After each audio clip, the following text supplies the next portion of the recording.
Hi viewers, আজকে আপনাদের দেখাবো কি করে রিদমিক কিবোর্ড আপনার ফোনে সেটআপ করবেন। রিদমিক কিবোর্ড আপনি আপনার মোবাইলে খুব সহজেই সেটআপ করতে পারবেন এই ভিডিওটি দেখে। চলুন এখন আমরা রিদমিক কিবোর্ড কিভাবে সেটআপ করতে হয় সেটা দেখি। তার জন্য আপনাকে রিদমিক অ্যাপসে চলে যেতে হবে। রিদমিক অ্যাপসে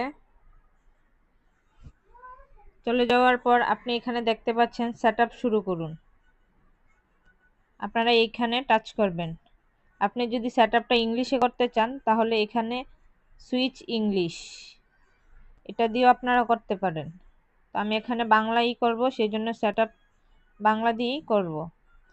তো এখানে আপনারা সেটআপ শুরু করুন, এখানে টাচ করবেন। এখানে টাচ করার পর দেখেন একটা অপশন চলে আসছে, একটা ইন্টারফেস চলে আসছে। এখানে দেওয়া আছে সেটিংস অন করুন নামে একটা অপশন, আপনারা এখানে টাচ করবেন। এখানে টাচ করার পর এখানে রিদমিক কিবোর্ড শো করছে নিচের দিকে, দেখেন এটাতে টাচ করে বাটনটা অন করে দিবেন। ওকে বাটনে দিবেন,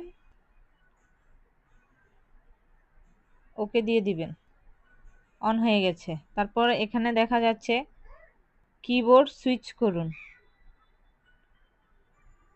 কিবোর্ড সুইচ করুন এটাতে টাচ করবেন।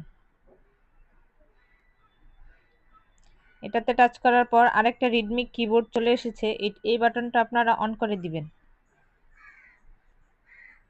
এখানে অন করার পর দেওয়া আছে পরের ধাপে যান, পরের ধাপে যান। আপনারা এখানে টাচ করে দিবেন।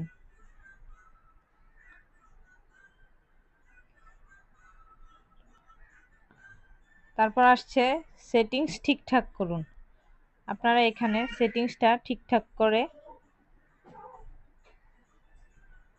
দিবেন। যে এখানে আসছে প্রিভিউ নম্বর সারি, এখানে দেওয়া আছে নম্বর সারিটি কিবোর্ডে একটি অতিরিক্ত সারি যুক্ত করবে। নম্বর সারি যুক্ত করুন। এখানে যেমন আছে তেমনই থাকবে, আপনারা নিচের দিকে পরের ধাপে যান, এই অপশনটাতে টাচ করে দিবেন। তারপর দেওয়া আসছে কিবোর্ড উচ্চতা, কিবোর্ডের উচ্চতা ঠিক করুন।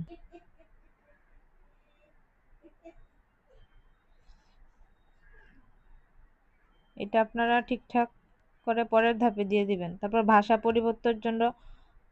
পরিবর্তনের জন্য অতিরিক্ত বাটন, লেখার পদ্ধতি দ্রুত পরিবর্তনের জন্য কিবোর্ডের নিচের সারিতে অতিরিক্ত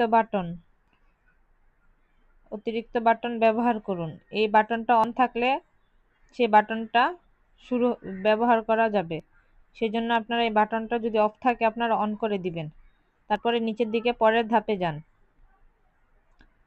তারপর এখানে আপনি জরুরি আপডেট বা অন্যান্য বিষয়ে অবগত থাকতে নোটিফিকেশনের অনুমতি দেন। আপনি যদি রিডমিকে নোটিফিকেশন অন করতে চান তাহলে এখানে অনুমতি দিতে পারেন। এখানে অ্যালাউ বাটনে টাচ করলে নোটিফিকেশনের অনুমতি দেওয়া হয়ে যাবে। রিদমিক কিবোর্ড সেটিংস, আপনাদের রিদমিক কিবোর্ড সেটিংস করা হয়ে গেছে। তো আপনারা সেটা কিভাবে বুঝবেন? আপনারা এখন একটা